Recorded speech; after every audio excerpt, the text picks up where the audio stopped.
আসসালামু আলাইকুম। তো আজকে মাছ করতে করতে আর রান্না করতে করতে আপনাদের মাঝে কিছু কথা শেয়ার করি। তো আমি মনে করেন মানে এজন্যই বলতে চাই, তো আমার কথাটা শুরু থেকে শেষ পর্যন্ত শুনবেন। কারণ কিছু মা-বাবা যাদের সংসারে মেয়ে থাকে তারা মনে করে অল্প বয়সে মেয়েকে বিয়ে দিয়ে মানে তাড়াতাড়ি উদ্ধার হবে। মানে মেয়েকে তাড়াতাড়ি যত তাড়াতাড়ি বিয়ে দিবে তত তাড়াতাড়ি ভালো।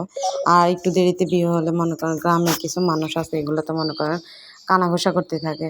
তো যার কারণে মনে করেন যারা শহরে থাকে, তো গ্রামের মানুষগুলো শহরে থাকুক আর গ্রামে থাকুক না কেন, মানে আসলে যারা মনে করেন ১৪ বছর ১৫ বছরের মেয়েদেরকে বিয়ে দিয়ে দেয়, তো একসময় সংসার করতে করতে দেখা যায় কি অনেক কিছু মানে দোষ না থাকেও মনে করেন কোনো ক্ষেত্রে মেয়েদের যাদের ডিভোর্স হয় আরকি, ২০ বছর ২৫ বছরে যাদের ২৪-২৫ বছরের ডিভোর্স হয়ে যায়। তা আসলে মনে করি ১৪ বছরে বিয়ে না দিয়ে ওই ২৫ বছরে বিয়ে দেওয়াটাই উত্তম।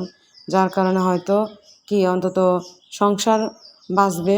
তখন আসলে মানে ওইরকম ছেলেকে বিয়ে করা দরকার যে সংসার সম্বন্ধে বউ সংসার, স্ত্রী সংসার সবকিছু বোঝে।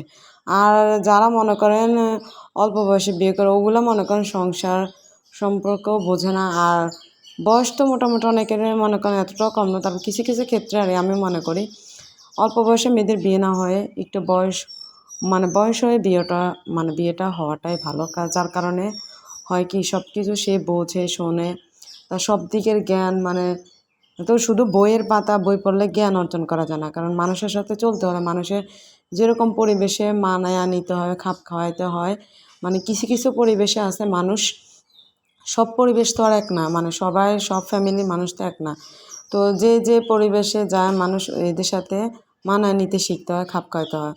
যার কারণে হয় কি মানায় নিতে বুঝতে ধৈর্য ধরতে তার মানে অর্ধেক জীবন শেষ হয়ে যায়। শুধু কোন দিন তার হাসব্যান্ড ঠিক হবে, কোন দিন তার ফ্যামিলি মানে তার সংসার একদিন ঠিক হবে, সবাই একদিন তাকে বুঝবে। শুধু এই বুঝবে করতে মেয়েদের জীবনটাই মানে মানিয়ে নিতে শেষ হয়। যার কারণে আমি মনে করি যে অল্প বয়সে মেয়েদেরকে বিয়ে দেওয়াটাই দরকার নাই। কারণ একটু বয়স হোক, তারপরে সে সব কিছু মানে সব দিকের জ্ঞান মানে সব কিছু বুঝবে, শুনবে, মানুষের সম্পর্কে বুঝবে। তখন সে সংসার কিভাবে করতে হয়, সংসারের মানুষের সাথে কিভাবে মানে যে যেরকম তার সাথে ওরকমভাবে চলতে হয়, এটা আমি দেরিতে হলেও বুঝতে পারছি। মানুষ মনে করেন মানে মানে হাসব্যান্ড যারা তারা মনে করেন বউর সাথে মানে এই শুধু তুমি আসো আমার সংসারে আসো, সব কিছু তোমার, সব কিছু এই সেই মানে এইগুলা করতে মনে করি মেয়েটা সংসার সাজাতে, কিন্তু মনে করো এটা আমার সংসার, সব কিছু গোছাতে সংসার সাজাতে সংসারের দিকে, সন্তানের দিকে সব কিছু মনে করো ওই সংসারে সে